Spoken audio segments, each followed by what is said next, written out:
মারেফতের সম্রাট যিনি হযরতে শেরে খোদা মাওলা আলী রাদিয়াল্লাহু তাআলা আনহু, তিনির কাছ থেকে শিক্ষা নেন। তিনির কাছ থেকে শিক্ষাটা নিলে বলবনি, এরপরে আস্তে আস্তে ওয়াজে যাবো, আস্তে আস্তে নিচের দিকে আসবো। মারেফতের সম্রাট আমার নবীজি হযরতে শেরে খোদা মাওলা আলী রে বানাইছে। এটা এমনে এমনে বানায় নাই, তিনাকে এমনে এমনে বানায় নাই। তিনি নবীর জন্য জীবন যৌবন যা কিছু আছে বিলীন কইরা দিছে। কি দিছে? কি? জীবন যৌবন। জীবন কথা বলে না, জীবন যৌবন দুইটা জিনিসই তো মানুষের মূল্যবান। অর্থ তো ক্ষণিকের, টাকা আজকে আছে কালকে না, কিন্তু এই দুই জিনিস মানুষের কি আপন, খুব মূল্যবান। এই জীবন যৌবন দিয়া মাওলা আলী কেমনে ভালোবাসছে দেখেন। যখন সর্বপ্রথম 10 বছর বয়সে হযরতে শেরে খোদা মাওলা আলী রাদিয়াল্লাহু তাআলা আনহু আমার নবীর কাছে কালেমা পড়ে মুসলমান হয়, তখন তিনার আব্বাও জানে না, তিনার আম্মা হযরতে ফাতেমা বিনতে আসাদ রাদিয়াল্লাহু তাআলা আনহা তিনি ছিলেন মুসলমান, খাজা আবি তালিব ছিলেন কাফের। খুব মনোযোগ। বিবি ছিল মুসলমান ইমানদার নবীজির খাদেমা।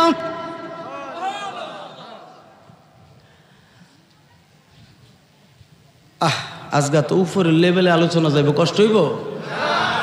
হ্যাঁ, হুজুর আসছে এখানে আজগা পাওয়ার হাউস থেকে, আশা করি কিছু আশা।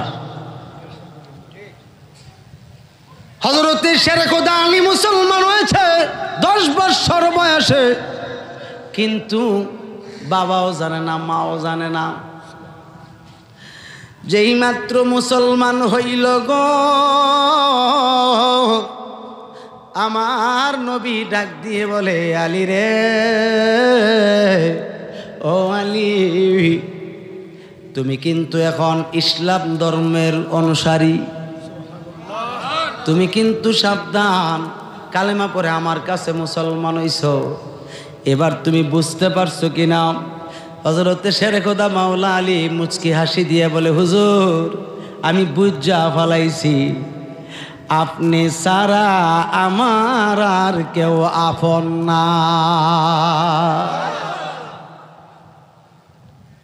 হুজুর আমি বুঝছি, ঠিক আছে আলী বাড়ি যাও। প্রায় 11 দিন পরে হযরতে মাওলা আলী বাড়ি যাইতেছে। এই দিক দিয়া বিচারতে বিচারতে তালাশ করতে করতে শেরে খোদা আলীর আব্বাজান পেরেশান হয়ে গেছে, আম্মাজানও পেরেশান হয়ে গেছে।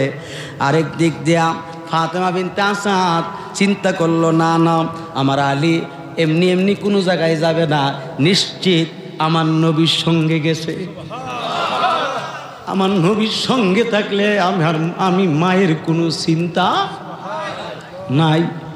কারণ শিশুকালে আমার নবীজির সঙ্গে লইয়া, অর্থাৎ 3.5 বছর 5 বছর বয়স হওয়ার পরে নবীজি আঙ্গুল মোবারক দিছে বাড়িয়ে, শেরে খোদা মাওলা আলী ধরছে, দুইরা আমার নবীর সঙ্গে হাঁটতে হাঁটতে জঙ্গলে গেছে।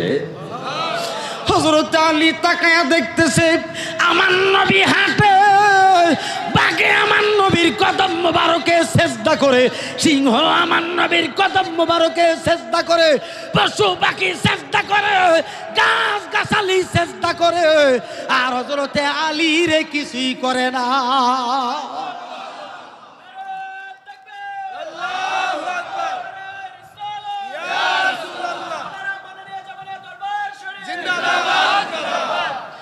কোন বা দেশে রইলা রে মান্নান শাহ তুমি, কোন বা দেশে রইলা রে বোরহান শাহ, তোমায় না দেখলে বাঁচে না আমরার প্রাণ। প্রাণ তোমায় না দেখলে বাঁচে না আমরার প্রাণ, তুমি কোন বা দেশে রইলা রে সোনার সান, তুমি কোন বা দেশে রইলা রে দয়াল চান। যেমন শিমুলের তোলা বাতাসে উড়ে রে, যেমন শিমুলের তোলা বাতাসে উড়ে রে, তেমনি উড়াইলা আমরার প্রাণ দয়াল, তেমনি উড়াইলা আমরার প্রাণ, তুমি কোন বা দেশে রইলা রে দয়াল চান, তুমি কোন বা দেশে রইলা রে বোরহান শাহ। জোরে জোরে করুন আল্লাহু আকবার। মোহাব্বতে বলেন না ইয়া রাসূলুল্লাহ, আওয়াজ করে বলেন ইয়া ওলি আল্লাহ। আমার ভাইয়েরা খুব মনোযোগ। হযরত শরীয়ত আলী রাদিয়াল্লাহু তাআলা আনহুকে পাঠাইছে আগে, আমার আপনার নূর নবীজি গেছেন পিছনে পিছনে, পড়ে গেছেন। পড়ে গিয়া বাড়ির পাশে গেইটের কাছে নবীজি দাঁড়াইয়া রইছেন। বলেন না সুবহানাল্লাহ। আরে হযরতে শরীয়ত আলী গেলেন, যাওয়ার পরে মা দৌড় দিয়ে আসছেন, বাবা আলী তুমি কোথায় গেছিলা? বলতেছে আম্মা জান আপনি তো ভালো করে জানেন আমি কোথায় ছিলাম, কার সাথে ছিলাম। বলতেছে হ্যাঁ এটা আমি জানি। কিছুক্ষণ পরে খাজা আবি তালিব আসছে, আয়েশা বলতেছে হে বাবা আলী তোমারে খুঁজতে খুঁজতে আমি পেরেশান হয়ে গেছি, তুমি আমার কলিজার টুকরা, তুমি কোথায় ছিলে এতক্ষণ যাবৎ পর্যন্ত? বলতেছে আব্বা জান আপনি আমারে তালাশ করেন কেন? কারণ আপনার বাতিজার সঙ্গে থাকলে তো আমার কোনো সমস্যা নাই। খুব খেয়াল করেননি কথা। খাজা আবি তালিবের স্ত্রী ফাতেমা বিনতে আসাদের সঙ্গে আলী বলতেছেন আম্মা জান আমি কোথায় ছিলাম, কার সাথে ছিলাম আপনি ভালো জানেন। আর আব্বা জানকে খুশি রাখতে গিয়ে বলছে আব্বা জান আমি তো আপনার বাতিজার সঙ্গে থাকলে আমার আর কোনো চিন্তা থাকে না, আপনাদেরও তো চিন্তিত হওয়ার কোনো কারণ নাই। বলতেছে বাবা তুমি আমার ছেলেটারে কোথায় নিছিলা? বলতেছে চাচা আলীরে জিজ্ঞেস করেন না আমি কই নিছিলাম। এবার হযরতে আলীকে বলছে তুমি কোথায় ছিলা? বলতেছে আব্বা এটা জানার দরকার নাই, এটা জানা না জানলে আপনার জন্য সবচেয়ে উত্তম। আপনি ব্যবসা বাণিজ্য নিয়ে ব্যস্ত থাকেন, আমি তো আপনার সন্তান নিয়ে চলাফেরা করতে আছি, কোনো অসুবিধা নাই, আপনার কোনো চিন্তা করার কারণ নাই। ডাক দিয়ে বলছে এতদিন যাবৎ পর্যন্ত 11 দিন যাবৎ পর্যন্ত তুমি কোথায় ছিলা? এটার জবাব দাও, জবাব দাও। কি খাইছো, কোন জায়গায় খাইছো, এটার জবাব দাও। ডাক দিয়ে বলে আব্বাজান কি কথা বলতেছেন, খানা পিনা কিসের? আমি তো দেখতেছি আপনার বাতিজার দিকে কি আপনার একটা নজর পড়ে না? আপনার বাতিজার চেহারা মোবারকের দিকে, নুরানি চেহারা মোবারকের দিকে যদি তাকায়া থাকা যায়, এমন 11 দিন কেন বছরের পর বছর যাইব পেটের খিদা লাগবে না। ঠিক কিনা বলেন না? এই জন্য আব্বা 11 দিন কই কেমনে গেছে, কোথায় গেছে তাও তো করতে পারে না। আসো খায়ালো, আব্বা পেটে খিদা নাই। মা দুঃখিনী বলছে বাবা খেয়ে নাও। না আম্মা জান আপনি আমাকে অনুরোধ করেন না, কারণ আমার সবচেয়ে দুর্বল জায়গা দয়াল নবীজির, অর্থাৎ এই আপনাদের বাতিজার পরে আমার সবচেয়ে দুর্বল জায়গা আপনি আম্মা জান, আপনি আমারে অনুরোধ করেন না, আমার পেটে খিদা নাই। ফাতেমা বিনতে আসাদ মুচকি হাসি দিছে। কারণ আসেনি পিছনে? কথা কয় না, কথা কয় না। কারণ আসেনি? মুস্কি হাসি দেওয়ার কারণ হইল তিনি বুঝছেন যে মাওলা আলী মুসলমান হয়ে গেছে। কি হয়ে গেছে? মুসলমান হয়ে গেছে। আমি মার থাইক্কা লাভ কি, আমিও মুসলমান হয়ে যাব। তখন নবীজি মুচকি মুচকি হাসতেছেন, বলেন না সুবহানাল্লাহ। হযরতে শেরে খোদা আলী বলছেন, আব্বাজান আমারে খাওয়ার জন্য রিকোয়েস্ট করেন না, অনুরোধ করেন না। বলতেছে, আলী রে, এতদিন যাবৎ পর্যন্ত তুমি না খায় আসো, তোমার কি পেটের খিদা লাগে না? বলছে, আব্বাজান আমি তো বলছি, তিনি যেই আপনার যে বাতিজা আছে, আপনার বাতিজার যে সুন্দর চেহারা দেখতেছেন, আপনার দৃষ্টিতে কেমন লাগে তা আমি জানতেও চাই না। আমার দৃষ্টিতে লাগে তিনি সূর্যের চাইতে বেশি সুন্দর, তিনি চন্দ্রের চাইতে বেশি সুন্দর। তিনি চেহারা মোবারকের দিকে তাকাইলে আমার খাবারের কথা মনেই থাকে না। বলতেছে, তাইলে তুমি কি খাবে না? বলে না। তাইলে একটা কাজ করো, তুমি আগে অল্প কটা খাইয়া যদি কোনো জায়গায় যাইতে চাও চলে যাইও। বলতেছে, আব্বাজান আজকে কেন? যতদিন বাচ্চা থাকি খাইতাম না। লাগছিনি ফেসে? ফেস লাগছিনি? কেন খাইতাম না? কেমনি খাইতাম না? আরে বাবা কেন খাইতাম না? আমি কেমনে খামু? আমি তো আপনি যে আব্বা, আব্বার দলেই নাই। কার দলে নাই? মানে খাজা আবি তালিবের দলে শেরে খোদা মাওলা আলী নাই। কেন নাই? খাজা আবি তালিব আবু জাহেলের পক্ষের মানুষ, ঠিক কিনা? তো আবু জাহেল কি ইমানদার মুসলমান? সে তাইলে তিনির পক্ষে কেমনে যাইব? তিনির কামাই কেমনে খাইব? বলতেছে, বিবিকে বলতে, আরে তুমি বলো না। আমার আলী যখন খাইতে চায় না, আপনি জোর করেন কেন? হয়তো আমার আলী খেয়ে ফেলছে, কারণ আমার বাতিজা মুহাম্মদের সঙ্গে থাকলে তো খাবারের কোনো অভাব নাই।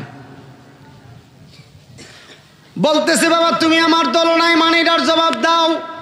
বলতেছে, আব্বাজান আপনি হইলেন আবু জাহেলকে ভালোবাসেন, আমি আলী আবু জাহেলকে ভালোবাসি না।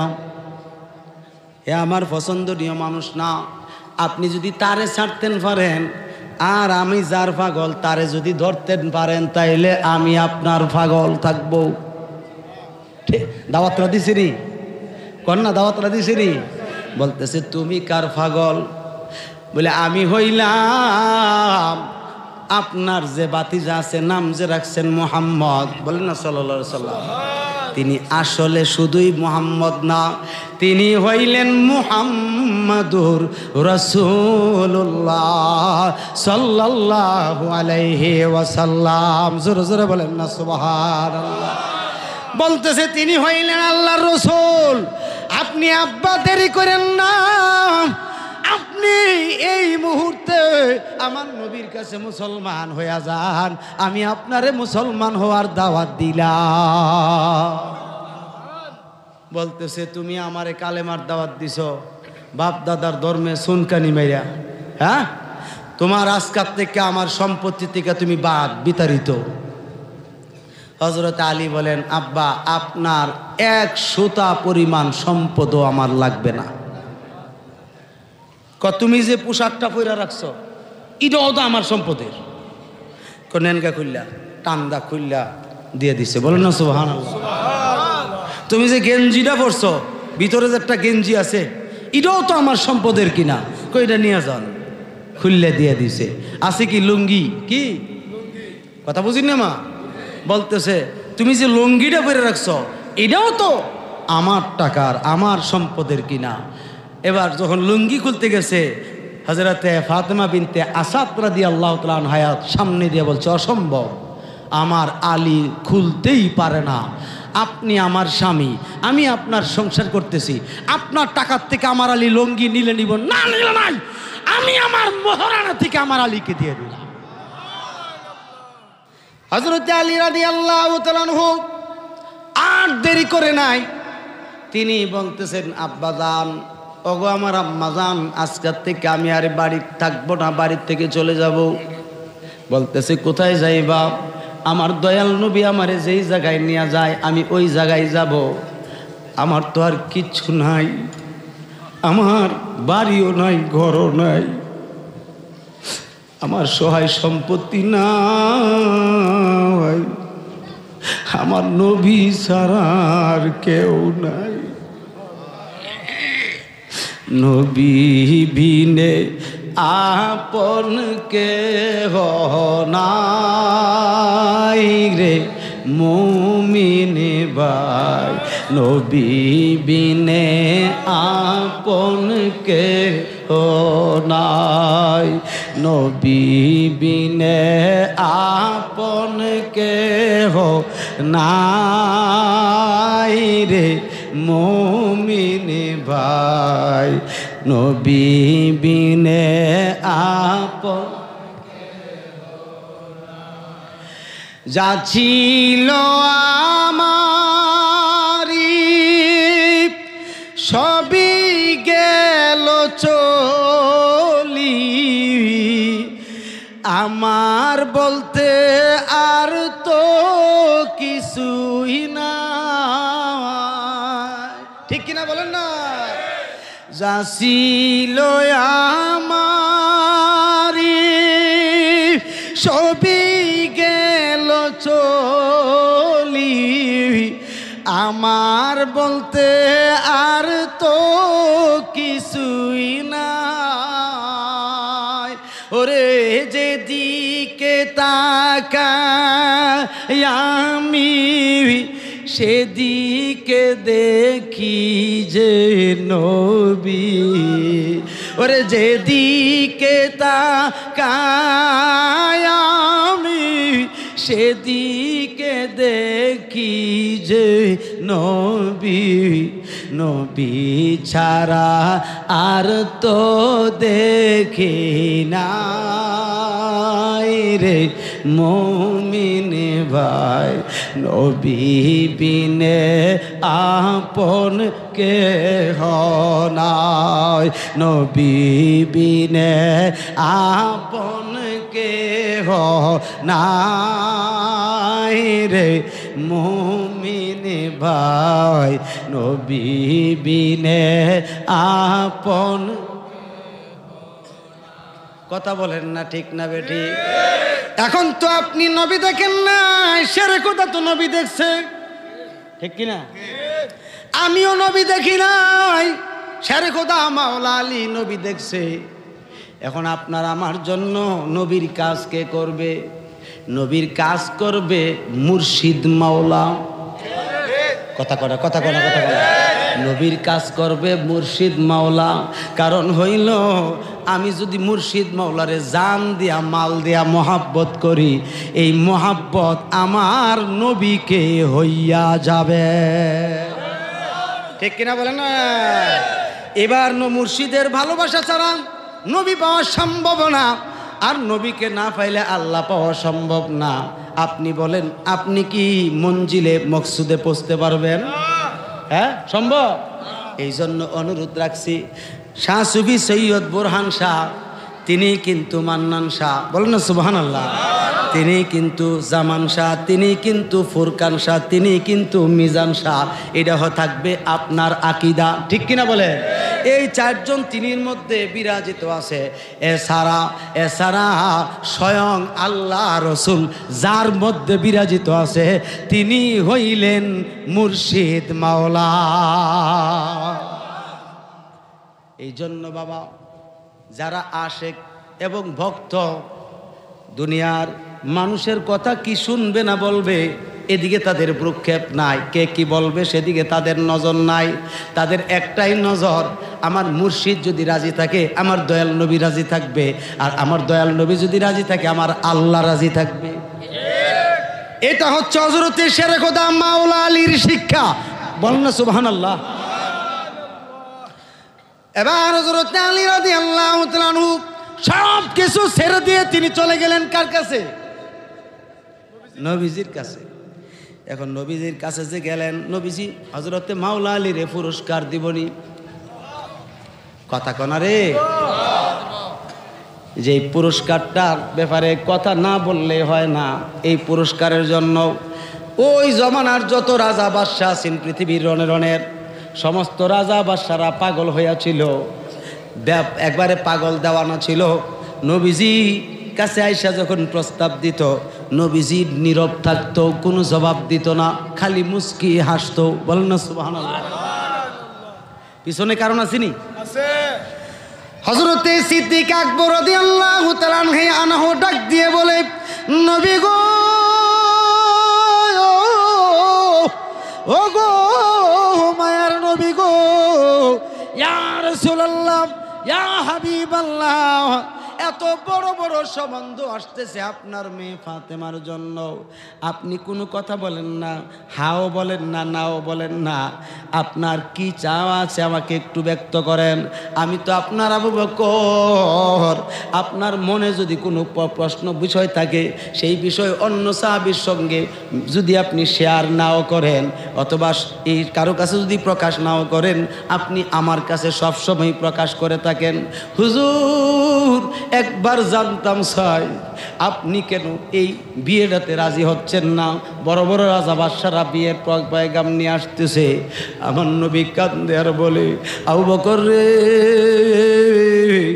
ও আবু বকর, তুমি যে বলতেছো আমি রাজা বাদশার প্রস্তাবে রাজি হব, আমি রসুল জানি আমার ফাতেমার জন্য পারফেক্ট ছেলে কে হবে, পারফেক্ট পাত্রটা কে হতে পারে?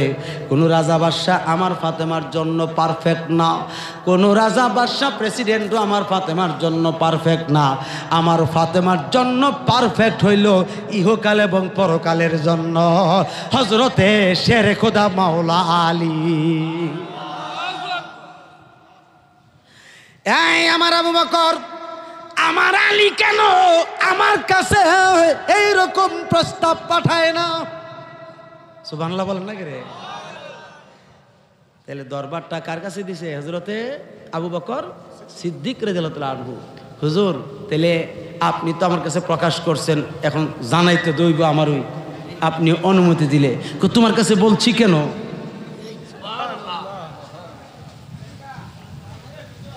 আপনাদের কষ্ট হইতেছে রে? আমি আপনাদের কাছ থেকে বুঝাইতে চাচ্ছি, সেটা হচ্ছে এলমে মারিফতের যিনি শাহানশাহ, তিনি নবীজিরে কেমন ভালোবাসতেন। নবীজি ছিলেন তখন সমস্ত সাহাবীদের মুর্শিদ। বলেন না সুবহানাল্লাহ। অরিজিনালি হাকিকতে আমরা সকলের মুর্শিদ দয়াল নবীজি, ঠিক কিনা? এই আকীদা আমরার মধ্যে থাকতে হবে। ভাইরা আমার, খুব মনোযোগ। আপনার আমার গুনাহ আছে না নাই? কম বেশ আছে না নাই? কারো বেশি গুনাহ আছে, কারো কম গুনাহ আছে, কারো বড় গুনাহ বেশি, কারো ছোট গুনাহ বেশি। গুনাহ আসেনি? গুনাহ ছাড়া কিন্তু মুমিন মুসলমান নাই। আসেনি? কি গুনাহ আসেনিও? এই গুনাহ মাফ করাইতে হইলে একটা মাধ্যম লাগে কিনা? হ্যাঁ, তরিকতের সবক হল ইলমে তাসাউফের সবক। সেটা হচ্ছে কি, আপনি গুনাহগার নিজে সাব্যস্ত করেন সত্য, কিন্তু আপনি হাজার হাজার বার তওবা করতেছেন। এই তওবাতে আল্লাহ ইচ্ছা করলে মাফ করতেও পারে, আবার নাও করতে পারে, ঠিক কিনা? কেননা আল্লাহ পাক বলছেন, দেখেন কত সুন্দর করে, ইয়া আইয়ুহাল্লাযীনা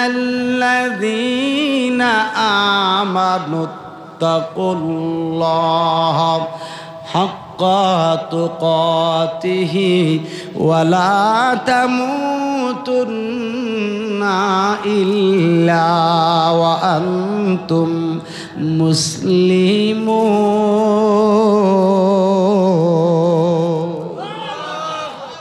আল্লাহ রাব্বুল আলামিন বলেন, হে ঈমানদারগণ, মুমিনগণ, তোমরা আল্লাহকে ভয় করো, আল্লাহকে ভয় করো, ভয় করার মতো ভয় করো। আর প্রকৃত মুমিন মুসলমান না হইয়া মৃত্যুবরণ করিও না। প্রকৃত মুমিন মুসলমান ততক্ষণ পর্যন্ত হতে পারবেন না, যদিও নামাজ রোজা টুপিদারি আসকন জুব্বা থাকে, আপনি ততক্ষণ পর্যন্ত মুমিন মুসলমান হইতে পারবেন না যতক্ষণ পর্যন্ত একজন হাদির চরণ ধরি, একজন প্রিয় মুর্শিদের চরণ ধুলি গ্রহণ না করবেন, ততক্ষণ পর্যন্ত খাঁটি মুমিন মুসলমান হওয়া সম্ভব না। কথা ঠিক কিনা? এই জন্য নবীজি সাহাবায়ে কেরামদের মধ্যে 1400 সাহাবীকে হুদায়বিয়া নামক জায়গাতে একসাথে মুমিন মুসলমান বানাইতে গিয়ে বায়াত করাইছেন। ওই বায়াতটাকে বলা হয় বায়াতে রাসূল। দেখি কি বলা হয়? বায়াতে রাসূল। অর্থাৎ সমস্ত সাহাবীদেরকে নবীজি কিন্না ফেলাইছে, আর আমার নবীজির কাছে সাহাবীরা বিক্রি হয়ে গেছে। শুধু কি জান? কথা বলে না। শুধু কি জান? জান এবং মাল। জান এবং অনেক সময় আমি একটা কথা সবসময় বলে থাকি, বলি কি যে বাবা আমার তো কোনো জায়গা জমিন নাই, আমি পরের জায়গা চাষ করে খাই। কথা বুঝিন না মা? আমিও পরের জায়গা আছে না, কিছু চাষাবাদ করে খাইতেছি। এটা কেমনে? আমি বুঝতে পারলাম যে এত বুঝে না, এত শরীয়তের, এরকম শরীয়ত বুঝাইলে। আমি বলছি বাবা রে, আমার আব্বা এখনো দুনিয়াতে আছেন, আমি আমার আব্বার জায়গায় চাষাবাদ করে খাই। এটা কিন্তু তরিকতের অর্থ না। তরিকতের অর্থটা কি? আমার সম্পদ আমি নিজে, আমার ছেলে মেয়ে, আমার স্ত্রী কন্যা, এমনকি আমার সহায় সম্পত্তি যা আছে সব কিছু আমি আমার মুর্শিদের কাছে বিক্রি করে দিছি। আমি আমার মুর্শিদের সম্পদ চাষাবাদ করে খাই। আমি ফহিরে না। আপনারা কি ধনীও? কথা কনা ধনী নিও, ধনী আইন না, এনো লাভ নাই। ফকির হয়ে আইবেন, ধনী হইয়া যাইবেন। যেমন খাজা কুতুবউদ্দিন বখতিয়ার কাকি রহমাতুল্লাহ আলাই একদম ফকির, কিচ্ছু নাই। খাজা গরিবে নওয়াজের কাছে আসছে, আসার পরে এমনি খারে রয়েছে, মানে এভাবে আছে না, খারে রয়েছে। বুঝেননি কথা? বলতেছি কিরে বাবা কুতুবউদ্দিন তুমি এবার দাঁড়িয়ে রয়েছো? হুজুর আমার তো কিচ্ছু নাই, আমনে ছাড়া। একটু জোর এখন না। তুমি কিনলে গেছো এত পাঞ্জাব, এত দূর থেকে? পাঞ্জাব, পাঞ্জাব চিনেন না আপনারা? ভারতে গেছেন কিনা জানি না, আমি গেছি তো। 350 উপরে অলির মাজার জিয়ারত করছি।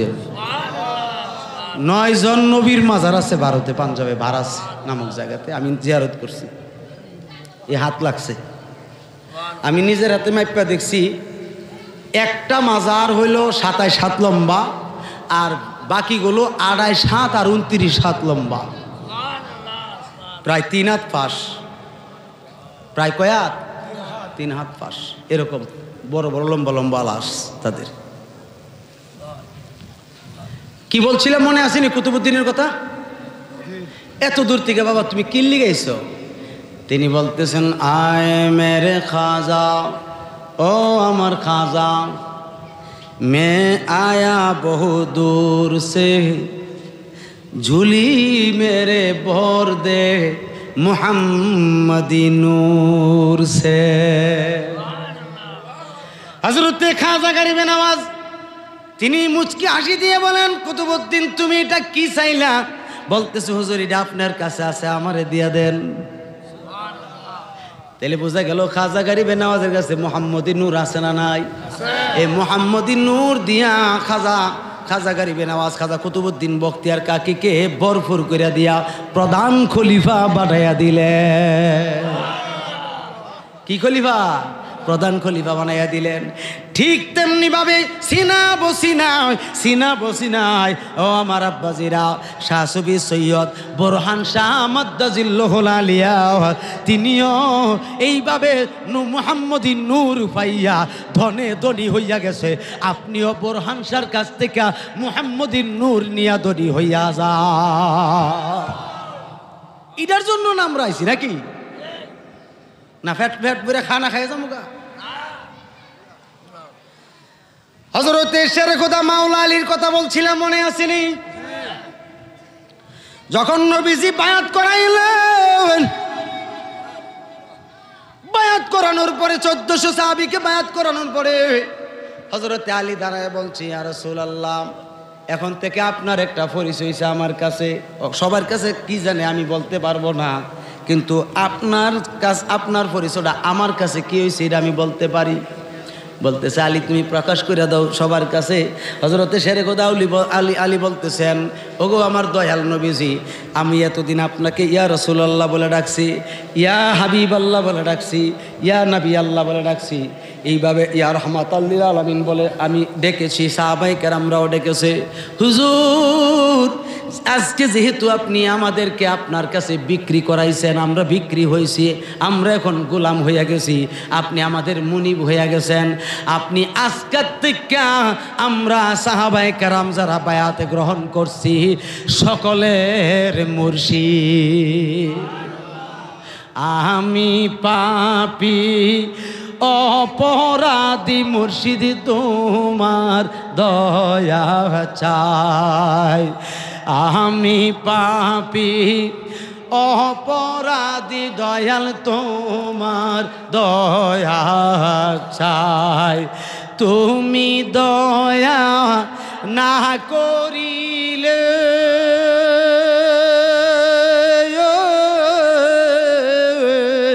তুমি দয়া না করিলে আমার হবে কি উপায়।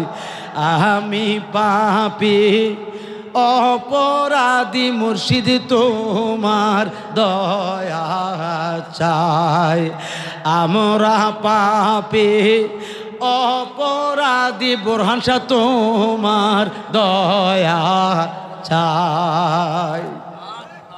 তোমার দয়া যদি নাহি পাই জীবন আমার বিফল হবে এই ভবধরায়। ঠিক কিনা বলে? তুমি আমার আমি তোমার,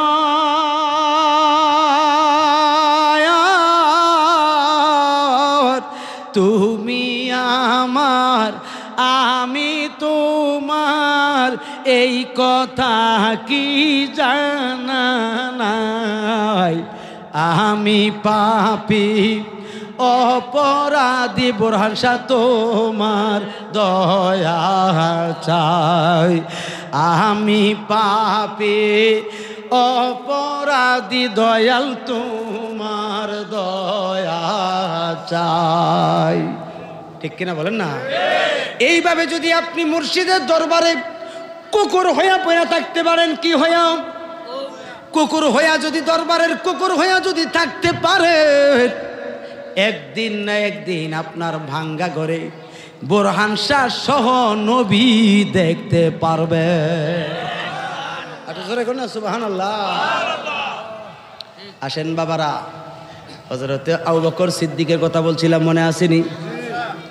তিনি একটা দৌড় দিছে এই বৃদ্ধ বয়সে, তিনি দৌড় মারছেন, গিয়া দেখতেছেন হযরতে শেরে খোদা মাওলা আলী ঘরের ভিতরে অবস্থা বড় খারাপ, অর্থাৎ মনটা ভালো না। এই ঘরের এ মাথার থেকে হে মাথা যায় বিচলিত অবস্থায়, হে মাথার থেকে ওই মাথা আসতেছে, মানে তার মনে কোনো শান্তি নাই, এমন একটা বিচলিত অবস্থায় পড়ে আছে। হযরতে সিদ্দিক আকবর বলতেছে, হে আলী তুমি শুনে নাও, তুমি এইরকম করতেছো কেন, কি হয়েছে বলো? বলতেছে, ভাই আবু বকর আমার মনে শান্তি নাই, আমার ফাতেমারে মনে হয় রাজা বাদশারা বিয়া করে নিয়ে যাইব, কারণ আমার ফাতেমা তো তাদের যোগ্য না। ডাক দিয়ে বলছেন, আমার নবী তো রাজা বাদশার কথা শুনে না, রাজা বাদশার কথা চিন্তাও করে না, আমার নবী তো অপেক্ষায় আছে তুমি কখন বলবা।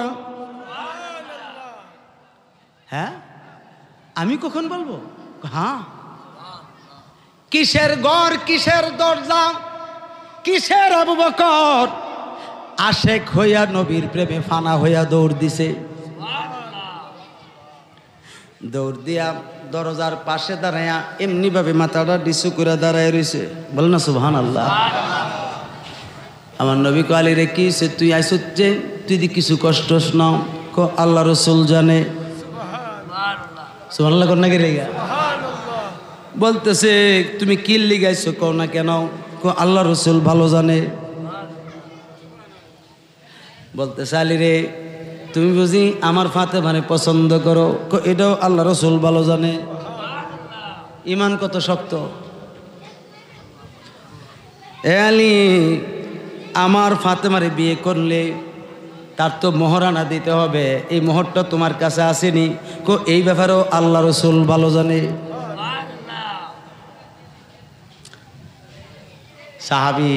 সাহাবিরা বাইরের থেকে শুনতেছে হযরতে শেরে খোদা মাওলা আলীর জবাব। ডাক দিয়ে বলছে, আলী তুমি বুঝি পছন্দ করো? জি হুজুর, আপনি তো এই ব্যাপারে ভালো জানেন। বলতেছে তাইলে তুমি একটু দাঁড়াও, আমি আমার ফাতেমার সঙ্গে কথাটা বলে আসি। নবীজি ভিতরে গেলেন, গিয়ে বলতেছেন, ও আমার কলিজার টুকরা ফাতেমা, ও আমার নয়নের মণি, বলেন সুবহানাল্লাহ। নবীজি বলছেন, ইন্নাল ফাতেমাতা বাদাতুম মিন্নি, আমার ফাতেমা সাধারণ কোনো মেয়ে না, আমি নবীর অংশ, আমি নবীর অংশ আমার ফাতেমা। এই ফাতেমা শুনে নাও, আমার আলীকে তোমার কেমন লাগে? আমার আলী তোমারে পছন্দ করে। সম্পর্কে কিন্তু চাচা বাতিজি, শরীয়ত, এটা কি শরীয়ত? সম্পর্কে চাচা বাতিজি, অর্থাৎ নবীজির আপন চাচা তো ভাই হইল আলী, আর নবীজির কন্যা হিসাব করলে চাচা বাতিজি হয়নি?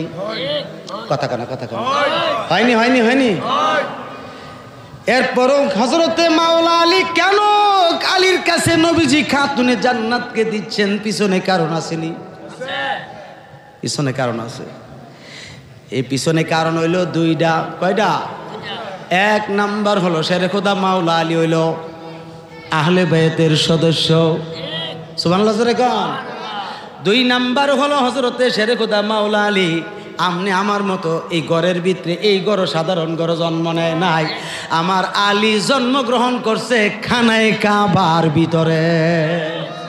এই দুই কারণে, কয় কারণে? এই দুই কারণে নবীজি আলীর কাছে বিয়ে দিতে চান খাতুনে জান্নাতকে। এবার খাতুনে জান্নাতরে যখন বলছে আমার আলী তো তোমারে পছন্দ করে, হযরতে খাতুনে জান্নাত মুস্কি হাসি দিয়েছেন। শরীয়তের মাসালা হইল, মেয়ের কাছে প্রস্তাব জানাইলে, মেয়ের কাছে যদি আপনি প্রস্তাব জানান, বিয়ের প্রস্তাব জানান, মেয়ে যদি চুপ থাকে মনে করবেন রাজি আছে, আর যদি মুস্কি হাসি দেয় তাইলে মনে করবেন রাজি আছে, আর যদি কান্দে তাও মনে করবেন রাজি আছে।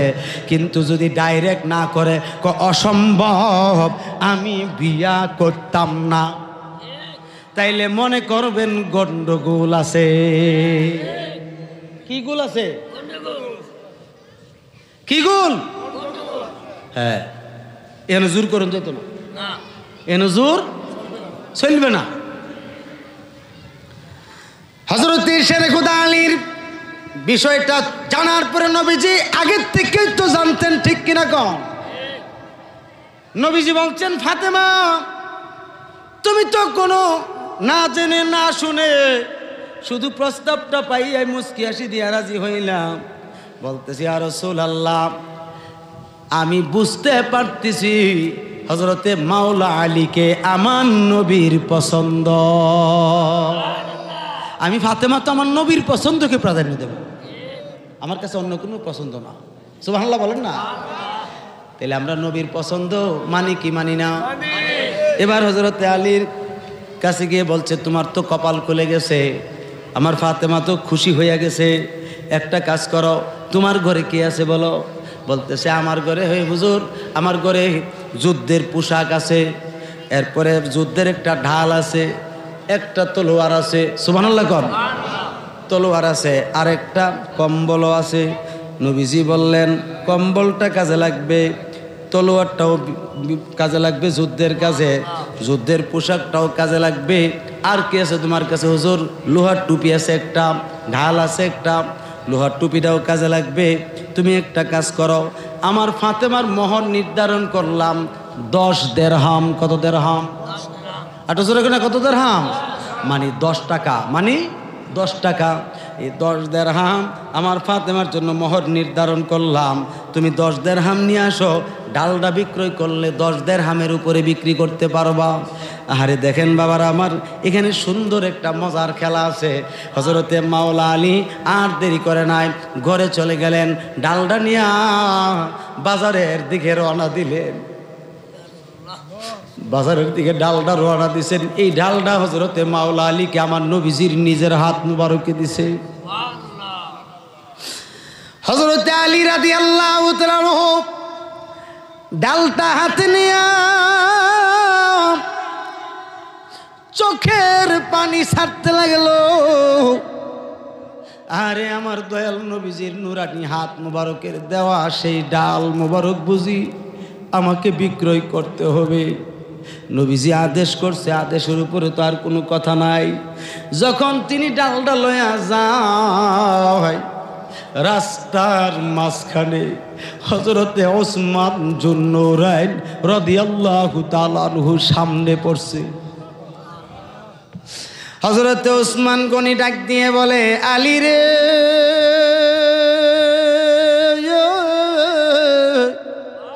ও আলী রে, এত আনন্দের সাথে দেখতেছি তুমি ঢাল নিয়ে কোথায় যাইতেছো? বলতেছে, ভাই ওসমান, ফাতেমার সঙ্গে দয়াল নবীজি আমার বিয়ে ব্যবস্থা করছেন, এই জন্য আমার ফাতেমার জন্য মোহর জোগাড় করার জন্য ডালটা বিক্রয় করতে নিয়ে যাচ্ছি বাজারে। নবীজি আদেশ করছেন ডালটা বিক্রয় করতে। এই ডাল বিক্রয় করে 10 দিরহাম লইয়া মোহর লইয়া আমার ফাতেমারে দিতে হবে, অন্যথায় নবীজি আমার কাছে বিয়ে শাদী দিবেন না। এবার হযরতে ওসমান রাদিয়াল্লাহু তাআলা আনহু চিন্তা করতে লাগলো, আইরে এই ডালটা তো আমার নবীজির নুরানি হাত মুবারক লাগছে, এই ডালটা যদি ইহুদিদের হাতে চইলা যায়, খ্রিস্টানদের হাতে চইলা যায়, বিধর্মীদের হাতে চইলা যায়, যেই কোনো যুদ্ধে তারা বিজয় লাভ করতে পারে, কারণ নবীজির বরকতে। না না, আমার নবীর জন্য আমি ওসমানের জীবন যৌবন এবং ধন সম্পদ আমি বিলীন করে দিছি। আমার নবী আমারে মহাব্বত কইরা 2 জন কন্যা আমার কাছে বিয়ে দিছেন, হযরতে উম্মে কুলসুম রাদিয়াল্লাহু তাআলা আনহাকে, হযরতে উম্মে রুকাইয়া রাদিয়াল্লাহু তাআলা আনহাকে আমার কাছে নবীজি নিজে বিয়ে দিছেন, আমার কাছে নবীজি নিজে বিয়ে দিছেন। না না না, এই ডালটা কোনো ক্রমে অন্যের হাতে আমি যাইতে দেব না। এবার তিনি ডাক দিয়ে বলেন, আলী, তোমার যদি কোনো আপত্তি না থাকে, আমি ওসমান ডালটা কিনতে চাই, বলো দেখি তোমার দাম কত? বলতেছে, নবীজি বলছেন 10 দিরহাম হইলে ডালটা বিক্রয় করে দেব, অসুবিধা নাই। আমার নবীজির কথা শোনার পরে হযরতে ওসমান জুন্নুরাইন রাদিয়াল্লাহু তাআলা আনহু, তখন কার জমানা হয়, হযরতে মাওলা আলীর হাতে 40 দিরহাম দিলেন। কয় দিরহাম? জোরে কর না কেন, কয় দিরহাম? 40 দিরহাম দিছেন হযরতে মাওলা আলীর হাতে। বলে, ভাই আলী, বিয়ের পরে তো অনেক খরচ আছে, আপনাকে আমি 30 দিরহাম বকশিশ করছি। বলেন না সুবহানাল্লাহ। আপনি খুশি মনে নেন, খুশি মনে নেন, আর এই ডালটা আমারে দিয়া দেন। আমি চাই না এই ডাল নবীজির হাত মোবারকের দেওয়া ডাল, এই ডালটা যেন বিধর্মীদের হাতে না পড়ে, এটা আমি ওসমানের বিষয়। বলতেছে, ভাই ওসমান, অনেক উপকার করছেন আপনি নিজে ডালটা কিনা, আমি হয়তো যদিও ডালটা বিক্রয় করে দিছি, আমি মাঝে মধ্যে আমার নবীর দেওয়ার সেই ডাল মোবারকখানা দেখতে পারবো। যদি কাফের মুশরিকের হাতে যাইতো, আমি তো ডালটা দেখতে পারতাম না। এখন তো আপনার কাছে থাকলে আমি ডালটা দেখতে পারবো। ভাই ওসমান, আমার নবীজির দেওয়া এই ডালটা আমার কাছে জীবন। হে ভাই ওসমান, আপনার কাছে অনুরোধ করছি, ডালটা যত্ন করে রাখেন। হযরতে শেরখোদা মাওলা আলী দিরহাম নিয়ে রওনা দিল। হযরতে ওসমান জুন্নুরাইন ডালটা হাতে নিয়ে তাকায়া রইল। আর কিছু কিছুক্ষণ পর পর দেখতেছে হযরতে শেরে খোদা মাওলা আলী বারবার পিছনের দিকে ফিরে ফিরে ডালটার দিকে তাকায়। জ্বালা জোড়ায় না,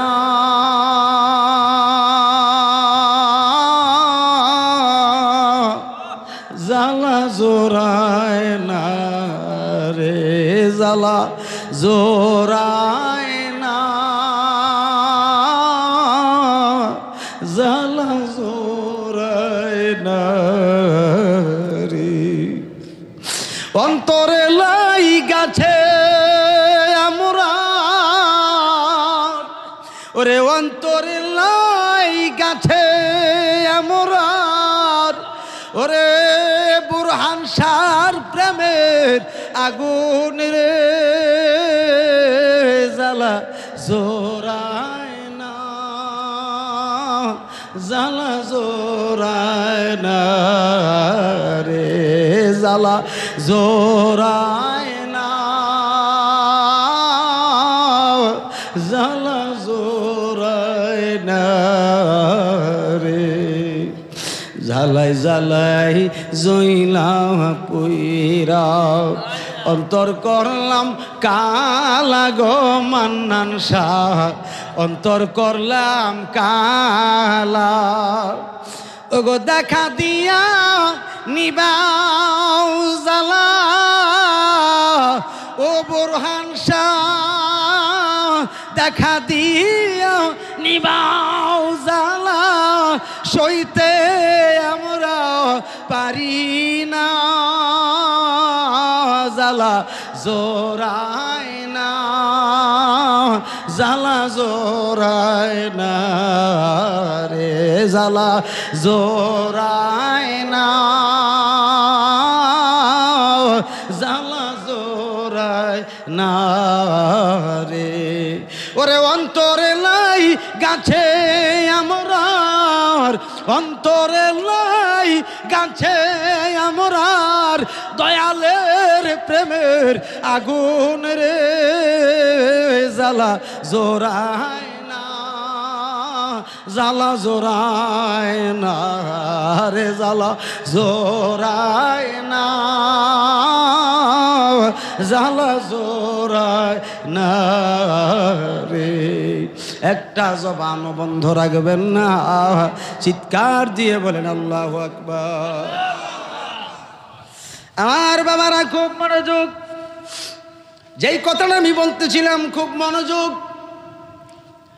হযরতে শেরে খোদা মাওলা আলী বারবার তাকায়, তিনবার যখন তাকাইল হযরতে উসমান গনি ডাক দিয়ে বলে, ভাই আলী দাঁড়াও। বলেন না সুবহানাল্লাহ। আলী রে তুমি দাঁড়াও, তুমি ডাল বিক্রি করে দেড়হাম নিয়ে শুধু যায় না, তুমি একটু দাঁড়াও। হযরতে উসমান জন্নরাই হযরতে শেরে খোদা মাওলা আলীর সামনে আসলেন। আয়েশা বলতেছেন, আলী আমি দেখতেছি তুমি ডালটার জন্য কাঁদতেছো। এ আলী, রহমতুল্লিল আলামিন যে কেমন ধন তুমি বুঝছো, আমিও বুঝি। কারণ রহমতুল্লিল আলামিন তোমারে পছন্দ করে তোমারে ডাল দিয়া পাঠাইছে বাজারে। আর আমি নবী, আমি উসমানের কাছে, আমি উসমানের কাছে আমার দয়াল নবীজি সংবাদ পাঠাই দিছে আমার আলীর থেকে যেন উসমানে ডালটা কিনে। ভাই আলী জানাইয়া দেয় রে,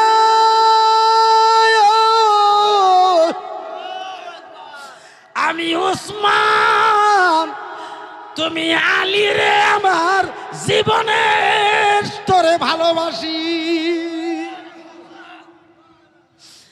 আমি তোমার কাছ থেকে ডালটা কিনছি আমার নবীর মোহাব্বতে, আমি আমি আমার দয়াল নবীর মোহাব্বতে আমি তোমার কাছ থেকে ডালটা কিনছি। আলী রে, এই ডাল যদি বিধর্মীদের হাতে যায়, যুদ্ধ লাগলে তারা বিজয় হইয়া যাবে।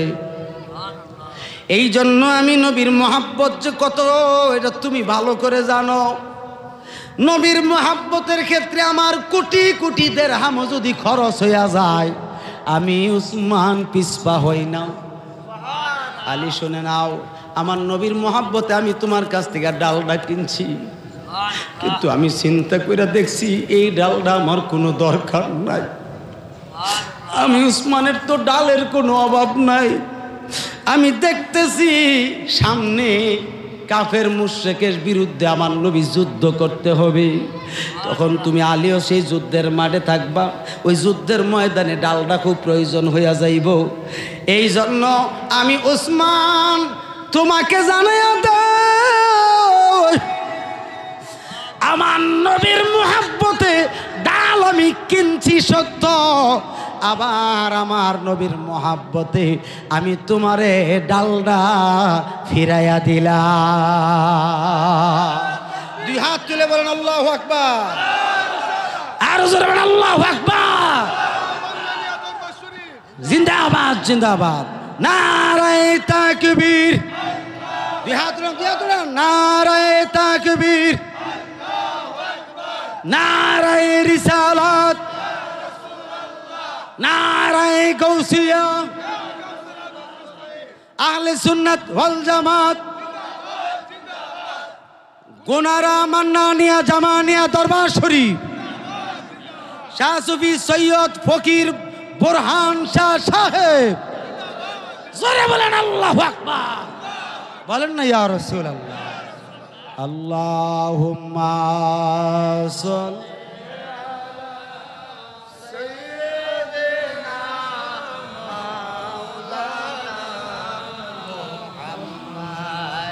ওয়ালা আলি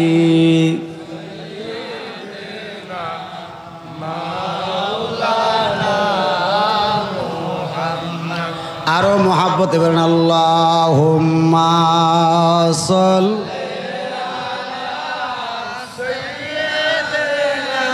খারাপ লাগতেছে?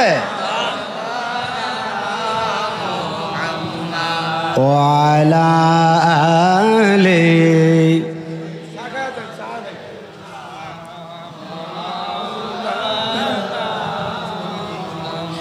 কখন তোমাকে যদি ভুলি, শাফায়াতের বাণী নিও কাঁধে তুলি, দয়া করো দয়াল আমায়, দয়া করো দয়াল আমায়, ওগো দয়াবান তুমি রহমান, তুমি মেহেরবান, অন্ধ গাহে না তব তোমারি গুণগান, বুঝেও বুঝে না তব শান, তুমি রহমান, তুমি মেহেরবান। আল্লাহুম্মা সাল্লি। মাশাআল্লাহ, জোরে আসেনি সা বলবো। ওয়ালা আলি সাইয়্যিদিনা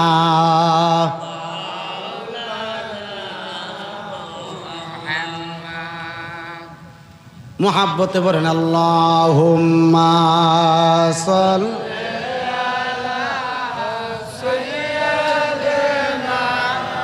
মাওলানা মুহাম্মদ ওয়া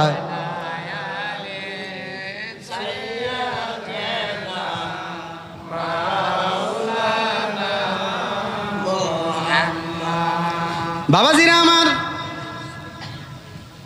আমি কিন্তু এখনো কোনো দিকে যাই নাই, নড়াচড়া করি নাই, কারণ আমরা তো আসছি অলির দরবারে, ঠিক কিনা বলেন?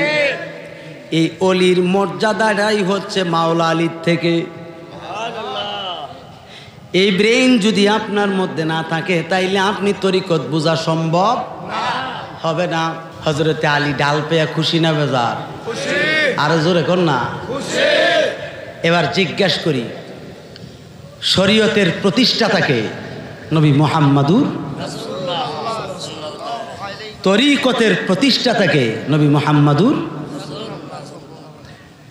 মারিফতের প্রতিষ্ঠাতাকে? নবী মুহাম্মাদুর। এমনকি হাকিকতের প্রতিষ্ঠাতা নবী মুহাম্মাদুর। এখন বলেন, নবী ছাড়া কোনো জায়গা আসেনি? আছে? নবী ছাড়া কোনো ব্যবস্থা আছে? শরীয়ত বলেন নবী, তরিকত বলেন নবী, মারিফত বলেন নবী, হাকিকত বলেন নবী, ঠিক কিনা? তাহলে হযরতে মাওলা আলী তিনি তো নবীর থেকে পাইছে, কথা কোনা, নবীর থেকে কি করছে? পাইছে। কি পাইছে? মারিফত। কি পাইছে? জোরে কোন না, কি পাইছে? কিন্তু হাকিকত দেয় নাই। যদি আপনারা থাকেন আর একটু সামনে বাড়বো, একটু পরে হাকিকত কেডা পাইছে এটা জানাইয়া দেবো।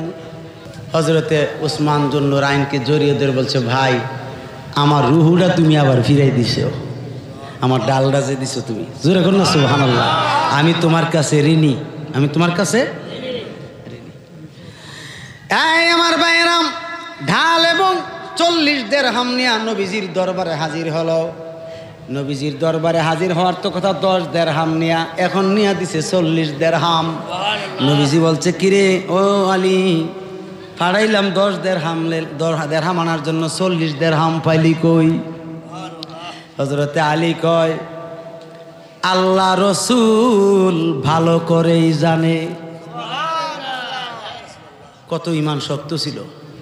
যা কিছু কইতো হযরতে মাওলা আলী যে জানে, এই জানা কথাটাই নবীর সামনে প্রকাশ করতো না, কারণ নবীর কষ্ট হইতে পারে। আর আজকে আমরা তো পীর সাহেবের সামনে গিয়া পণ্ডিতি করি, আমি এইটা জানি, আমি সেইটা জানি, আমি ওইটা জানি, আমি ওইটা জানি, আমি আমার পীরের চাইতে বেশি জানি। আসেনি মানে আসিনি, আসেনি? এটা বিয়াদব, এটা কি বিয়াদব? পীরে সবাই রে অধিকার দেয় না, মুষ্টিময় 2-1 জনের অধিকার দেয়। কথা ঠিক কিনা? অন্দর মহলে যাওয়ার জন্য সব মুরিদরে পারমিশন দেয় না, মাত্র 2-1 জনকে দেয়, যে তুই যাইবি গিয়ে এমনি এমনি আগায় আনবি, আইনা আইনা মেহমানদারি করবি, অন্যরা যাইতে পারবে? এত সহজ না। হুজুর পাকের ফ্যামিলির ভিতরে হযরতে মাওলা আলী কোনায় কোনায় এমন কোন জায়গা নাই যে তিনি ঘোরাঘুরি করেন নাই। এত সহজ না, কেউ বাধা দিত না। ভাইরা আমার, বলতেছে হুজুর আমি তো নিয়ে আসছি আপনার হুকুম পালন করে। নবীজি বলছেন, ঠিক আছে, এই দিরহামগুলো বাকি অনুষ্ঠানের কাজে লাগতে পারে, তোমার কাছে রাখো। বলতেছে, ইয়া রাসূলুল্লাহ, আমার কাছে কোনো কিছু রাখার ক্ষমতা নাই, সব কিছু রাহমাতুল লিল আলামিনের কাছে রাখা হবে। কারণ নবীজি নিজে বলেছেন, আনা কাসিমুন আল্লাহু ইউতি, আল্লাহ আপনি নবীরে দেয়, আপনি নবী বন্টন করে দেন। আর এটা তো আমার সামান্য কিছু সম্পদ, এটা তো আমি ডাল বিক্রয়ের পয়সা পাইছি, বকশিস হিসেবে পেয়ে গেলাম। এই বকশিস হিসেবে সম্পদগুলো আমার রহমাতুল লিল আলামিনের হাত মুবারকে রাখলাম। হুজুর সাল্লাল্লাহু আলাইহি সাল্লাম নবীজি নিজে খাতুনে জান্নাতের বিয়ে পড়াইয়া দিলেন। আল্লাহু আকবার বলেন। খাতুনে জান্নাতের বিয়ে পড়াইছেন, তাদের সংসার সুন্দরভাবে হচ্ছে। খানায় কাবা ঘর থেকে বেশি দূর নয়, বেশি দূর নয়, অল্প একটু জায়গা দূরে হযরতে মাওলা আলীর বাড়ি। নবীজি ছোট্ট করে একটা ঘর বানাইয়া দিছেন, বলেন না সুবহানাল্লাহ। হযরতে আলীর বিয়ের আগে নবীজি ঘর বানাইয়া দিছেন, নবী নিজে ঘর বানাইয়া দিছেন। কারণ তাই তিনি তো মাও ছাড়ছেন, বাবাও ছাড়ছেন, ঠিক নেই? ধন সম্পদ ছাইরা দিছেন একমাত্র নবীর মহাব্বতে।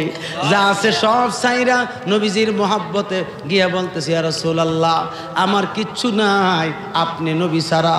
এখন আমাকে আপনি আপনার কদমে একটু ঠাঁই দিয়ে দেন। হুজুর সাল্লাল্লাহু আলাইহি সাল্লাম হযরতে মাওলা আলীকে থাকার জন্য একটা ঘর বানাইয়া দিলেন। আহারে, কোনো আলিশান ঘর না, আমি গুনাহগার সেই ঘরটার কাছে গেলাম। ঘরটার কাছে গিয়ে দেখলাম ওই ঘরটা তো আর ঘর নাই, ওই ঘরের জায়গাতে একটা মসজিদ হয়ে গেছে, মসজিদে আলী। আমি গুনাহগার এই মসজিদে আলী গিয়ে 2 রাকাত নামাজ পড়েছি, আর চোখের পানি ছেড়ে ছেড়ে আমার দয়াল নবীর উম্মতের জন্য কেঁদেছি। এই আমার বাবাজিরা, হযরতে মাওলা আলী ওই ঘরে হযরতে খাতুনে জান্নাতকে নিয়ে যেই ঘরটাতে বসবাস করতেন, ওই ঘরেও তো আমি গুনাহগার 2 রাকাত নামাজ পড়েছি। বাবারে, এত কষ্টের জিন্দেগি কোনোদিন আর হয় নাই। হযরতে আলী রাদিয়াল্লাহু তাআলা আনহু এত কষ্ট করে জীবন যাপন করতেন। এই অবস্থার মধ্যে নবীজি হযরতে আলীকে ধনী বানান নাই। ইচ্ছা করলে বানাইতে পারতেন কি পারতেন না? কারণ যেই ব্যক্তি ধনী হইয়া যায়, ওই ব্যক্তি আল্লাহরে ভুল্লা যায়, রসুলরে ভুল্লা যায়। ঠিক কিনা বলেন? গরিব থাকলে আল্লাহ বলে নাম, রসুলকেও ভুলে নাম। খালি সকালে নয়, রাত্রির বেলা আল্লাহকে দেখে, আল্লাহ সকালের খাবারের মালিক তুমি, আল্লাহ গো সকাল থেকে সারা দিনে রুজি রোজগারের মালিকও তুমি। ঠিক কিনা বলে? এই জন্য বাবারা আমার, মুর্শিদের দরবারে গরিব হয়ে থাকবেন, ধনী হওয়ার চেষ্টা কইরেন না, আল্লাহ রসুল হাসিল করবে। ইহকালেরও ধনী হইবেন, পরকালেরও ধনী হইবেন। যেই দরবারে আসছেন, এই দরবার বড় গরম দরবার। আরে, যিনি ছিলেন মান্নান শাহ রহমাতুল্লাহ আলাই, যিনি অগণিত বছর যাবৎ পর্যন্ত কনকনে শীতে তিনি পুকুরের মাঝখানে একটা ফালার উপরে দাঁড়ায়া নামাজ পড়তেন। ঠিক নিও, ইবাদত করতেন কিনা? বড় কঠিন কাজ। একটা ফালাটা কত বড়, ধরেন এতটুকু মোটা, আপনি পারবেন নি? কতক্ষণ পর উঠতে পানিতে ভিজ যাইবে। কথা ঠিক কিনা? যিনি এত সুন্দর পালার উপরে, একটা পালার উপরে যদি দাঁড়ায় নামাজ পড়তে পারে, নয়তো পানির উপরও তো নামাজ পড়ছে। কথা কোনা পড়ছে কিনা? হয়তো আপনার নজরে পড়ে নাই, আমার নজরে পড়ে নাই, তিনি অবশ্যই পড়ছেন। পড়ছেনিও। এবার হযরতে আলী রাদিয়াল্লাহু তাআলা আনহু বলতেছে, জোহরা গো, ও জোহরা, আমি তোমারে কেমনি খুশি রাখবো? বলতেছে, আমার দাদা তো এখনো আছেন, খাজা আব্দুল মুত্তালিব। সুবহানাল্লাহ কন্যা। খাজা আব্দুল মুত্তালিব তিনি সুন্দর করে কৌতুক করে বলছেন, একদিন একটা ঘটনা, বিষয়টা একটু জটিল। খারাপ লাগতেছে নাকি? আলী, তুমি তো আমার নাতি, আর ফাতেমা হইল নাতির ঘরের ফতি। বলেন না সুবহানাল্লাহ। আমার নাতি মুহাম্মদ, সবাই বলেন সাল্লাল্লাহু আলাইহি সাল্লামের কন্যা। আমি তো লক্ষ্য করে দেখতেছি, আমার ফাতেমার মতো এত ক্ষমতা, এত পাওয়ার, তুমি আলী মারিফতের সম্রাট হলে কি তোমার মধ্যে দেখি না। কথা বুঝেননি আমার? হযরত আলী ক, দাদা কি কইলেন? আমি কইছি। জাস্টিফাই কেমনি করবা?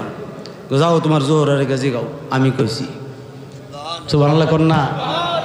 এবার হযরতে শেরে খোদা মাওলা আলী দাদার সঙ্গে একটু গুসা করে চলে গেছে খাতুনে জান্নাতের কাছে।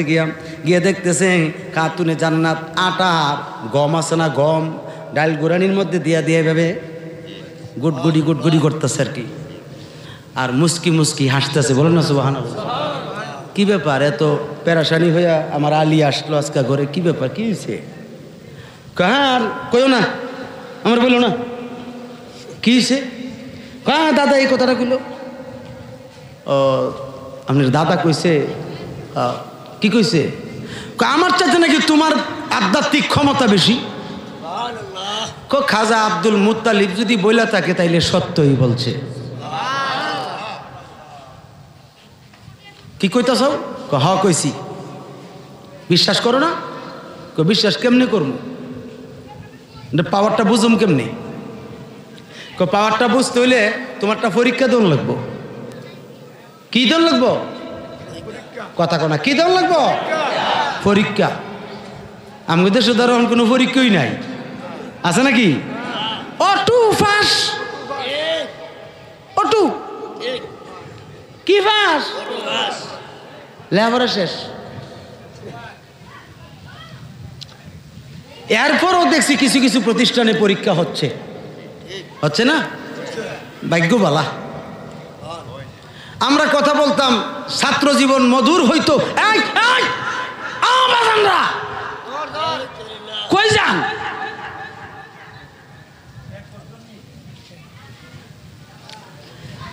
যে ছাত্র জীবন মধুর হইতো যদি পরীক্ষা না থাকতো, ঠিক কিনা? তাহলে পরীক্ষা হলো মেইন। হযরতে খাতুন জান্নাত ডাক দিয়ে বলে, আপনি যদি সত্যিটা প্রমাণ করতে চান তাইলে একটা কাজ করেন, এখান থেকে চলে যান মোটামুটি অনেক দূরে, গিয়ে দেখবেন একটা বড় গাছ। কি গাছ? বড় একটা গাছ আছে। এই গাছটার চতুর্দিকে 16 মাইল প্রস্থ। কত মাইল? এই 16 মাইল প্রস্থ অনুপাতে গাছটা ছড়িয়ে আছে। এটার এতটুকু ছায়া, 16 মাইল জায়গাতে ছায়া। মনে হয় গাছটা খুব ছোট, ছোট না? 16 মাইল প্রস্থ হলে চতুর্দিকে এটা ছোট না? গাছটা বড়। হ্যাঁ বড় না? অনেক বড়। বলে আমি ওই গাছে গিয়ে কি করব? স্বামী গিয়ে আমার, আপনি ওই গাছটাতে গিয়ে দেখবেন অগণিত পাখি আছে, অগণিত পাখি বসে আছে। তারা এই গাছটার নিচে কোনোদিন, এই গাছটার নিচে যে মানুষ বসে বসে আরাম করে বিশ্রাম নেয়, এই গাছটাতে বসে সত্য জীবনে কোনোদিন এই গাছের উপরে পায়খানা করে না। স্বামী গো, ও আমার আলী, তুমি একটা কাজ করো, ওই পাখিগুলোর মধ্যে একটা পাখি দেখবা সবুজ রঙের।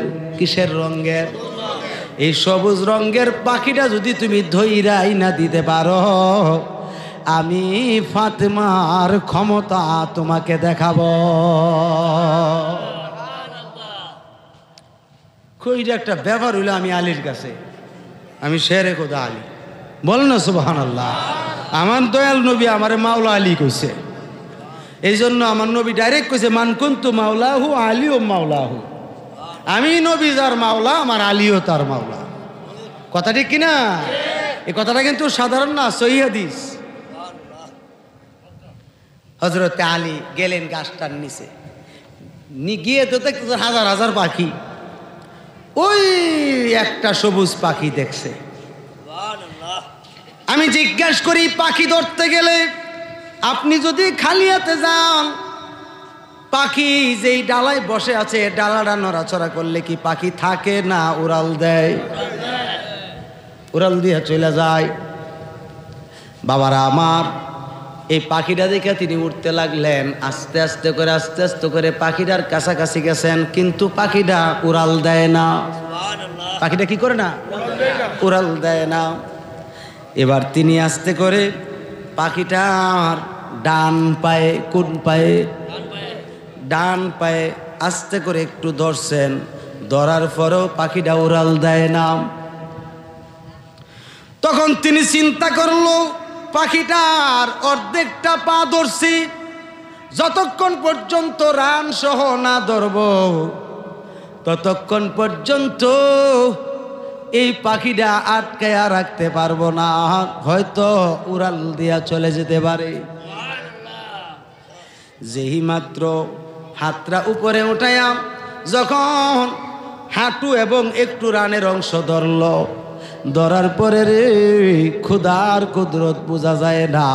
এই ছোট্ট সবুজ পাখিটা শেরে খোদা মাওলা আলীকে নিয়ে শূন্যে উড়াল দিল।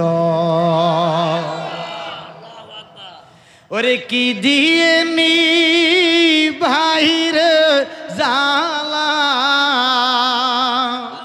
ওরে কি দিয়ে বাইরে জালা ও মোর জালা রে জালা কি দিয়া নিবাই ওরে বোরহান শাহর প্রেম জালায় অঙ্গ জলে জালা কি দিয়া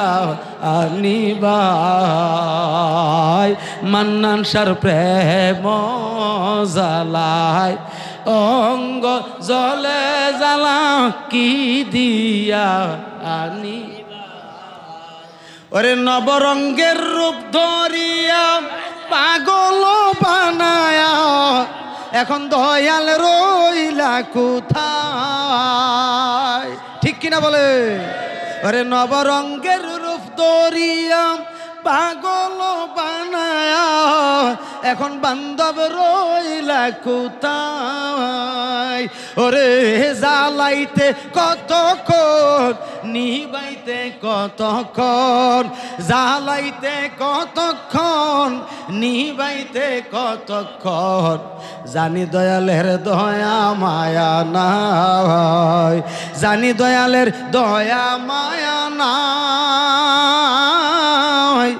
ও মোর জালা রে জালা কি দিয়া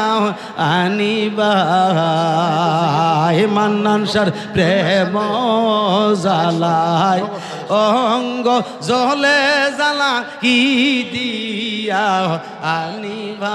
আনিবাই ওরে বোরহান শাহর প্রেম জালায় অঙ্গ জলে জালা কি দিয়া আনিবাই জোরে কন্যা আল্লাহু আকবার আটু জোরে বলেন না ইয়া রাসূলুল্লাহ।